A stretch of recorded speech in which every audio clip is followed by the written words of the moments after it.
അങ്ങനെ ഞങ്ങളിതാ മംഗലാപുരത്തെത്തി കേട്ടോ. ഞങ്ങൾ 10 പേരാണ്. അച്ഛനമ്മ, അനിയത്തിയുടെ കുടുംബം, അനിയൻ്റെ കുടുംബം, ഞങ്ങൾ. അപ്പം ഒരു ചെറിയ ടെമ്പോ ട്രാവലർ, പക്ഷെ വലിയ വണ്ടിയൊന്നുമല്ല, ചെറിയ 10 പേർക്കുള്ളൊരു ചെറിയ ടെമ്പോ ട്രാവലറാണ്. ഞങ്ങളിപ്പോൾ നിലവിലുള്ളത് ഉടുപ്പിയിലാണ്. നമ്മൾ ഒരു 11 മണിയോടെയൊക്കെ മംഗലാപുരത്തെത്തി. അവിടെ നിന്ന് വണ്ടി ഉള്ളതുകൊണ്ട് നമ്മൾ നേരെ ഉടുപ്പിക്ക് വന്നു. അവിടെ ശ്രീറാം റെസിഡൻസിയിൽ വന്ന് റെഡിയായി. ഞങ്ങൾ വൈകിട്ട് 4:30 ആയപ്പം ഉടുപ്പിയിലിതാ ക്ഷേത്രത്തിലേക്ക് തൊഴാൻ വരികയാണ്.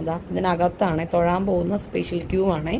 കാരണം അച്ഛന് ഒരുപാട് സമയം നിൽക്കാൻ പറ്റത്തില്ല, അതുകൊണ്ട് നമുക്ക് നിൽക്കുമല്ല, ഒരുപാട് നടക്കാനുണ്ട്, കുറേ ചുറ്റിക്കറങ്ങി വരണം. അപ്പോൾ നമ്മൾ സ്പെഷ്യൽ ക്യൂ എടുത്ത്, അല്ലെങ്കിൽ സ്പെഷ്യലായിട്ടുള്ള ഇതെടുത്ത് പോവാണ് കേട്ടോ. അത് ഭയങ്കര ഒരു എന്താ പറയുക, ഒരു അത്ഭുതമായിരുന്നു ശരിക്കും. നമ്മുടെ ഈ ഒരു പഴയൊരു തറവാട്ടിലൊക്കെ കയറിയ പ്രതീതിയായിരുന്നേ. അവസാനം ഞങ്ങളിതാ ശ്രീകോവിലിൻ്റെ തൊട്ട് മുകളിലായിട്ടാണ് എത്തിയിട്ടുള്ളത്. അത് കഴിഞ്ഞ് ഞങ്ങൾ നേരെ താഴത്തേക്ക് പോകണം. അമ്മായി മക്കളുമാണ് ഫ്രണ്ടിൽ പോകുന്നത്. അങ്ങനെ നല്ല ഭംഗിയായിട്ട് ഉടുപ്പി കൃഷ്ണനെ എല്ലാം തൊഴുത് ഞങ്ങൾ തിരിച്ചിറങ്ങി. പിന്നെ പതിവ് പോലെ കടകളെല്ലാം കണ്ട സ്ഥിതിക്ക് സാധനങ്ങൾ വാങ്ങിക്കാൻ നിൽക്കുന്നു.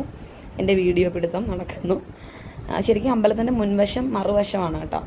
പക്ഷെ അവിടെ ഭയങ്കര തിരക്കൊക്കെ ആയതുകൊണ്ടാണ് ഞങ്ങൾ ഈ വശം വഴി പോയത്. മാത്രമല്ല ഞങ്ങളുടെ ഹോട്ടലും അമ്പലത്തിൻ്റെ പിൻവശത്തായതുകൊണ്ടാണ്. ഇതാണ് ഫാമിലി.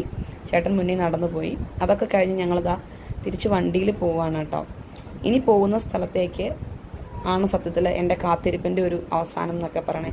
എത്ര ഉടുപ്പിയിലെത്തി എന്നൊക്കെ പറഞ്ഞാലും നമ്മളാ പോകുന്ന സ്ഥലത്തേക്ക് എത്താത്തത് കൊണ്ട് എനിക്ക് ഭയങ്കര ഒരു ടെൻഷനുണ്ട് എൻ്റെ ഉള്ളിൽ. കാരണം കാത്തിരുന്നതാണ് വണ്ടി. നമ്മളൊരു തീർത്ഥാടന യാത്രയാണ് പ്ലാൻ ചെയ്തിരുന്നതെങ്കിൽ ആദിക്കുട്ടൻ്റെ നിർദ്ദേശപ്രകാരം കുറച്ച് DJ ഒക്കെ ഇട്ട് പോകേണ്ടി വന്നു. അമ്മ പേരൊക്കെ കഴിച്ചുകൊണ്ടിരിക്കുകയാണ്. അനിയൻകുട്ടൻ ഭയങ്കര ഹാപ്പിയാണ്. അച്ഛനും എല്ലാവരും ഉണ്ട്. എല്ലാവരും നടന്നതിൻ്റെ ഒരു ക്ഷീണത്തിലൊക്കെയാണ്. അങ്ങനെ ഇതാണ് എൻ്റെ സ്വപ്ന ദിവസം. ഇവിടെ എത്താൻ വേണ്ടിയിട്ട് ഞാൻ അടിച്ച ടെൻഷൻ ചില്ലറയൊന്നുമില്ല. ഇവിടെ എത്തണ വരെ എൻ്റെ ഉള്ളിൽ എനിക്ക് ഭയങ്കര ടെൻഷനായിരുന്നു. എന്തെങ്കിലും തടസ്സങ്ങളുണ്ടാവുമോ എന്നുള്ളത് ഭയങ്കര പേടിയായിരുന്നു കേട്ടോ.